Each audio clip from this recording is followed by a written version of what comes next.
हजारो वर्षासाठी एक्सप्रेसवेद्वारे, आता कोणी स्पर कनेक्टिव्हिटी म्हटलं आहे आजच्या ह्याच्यामध्ये, तर जे काही इंटरचेंजेस आहेत, स्पर कनेक्टिव्हिटी म्हणजे जोड रस्ता असतो, इंटरचेंजेस म्हणजे बेसिकली चौफुले. तर हे भविष्यातले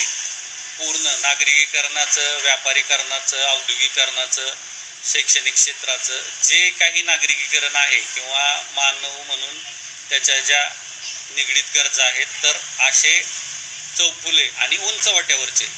सगळ्यात महत्त्वाची गोष्ट, तर हे पुढच्या येणाऱ्या भविष्यातील नागरिकीकरणाची नांदी असेल, हे तुम्ही लिहून ठेवा. कारण का पाहत आहे मी की नागपूर गोवाची शक्तिपीठ एक्सप्रेसवेची जी आतुरता होती, एक्साइटमेंट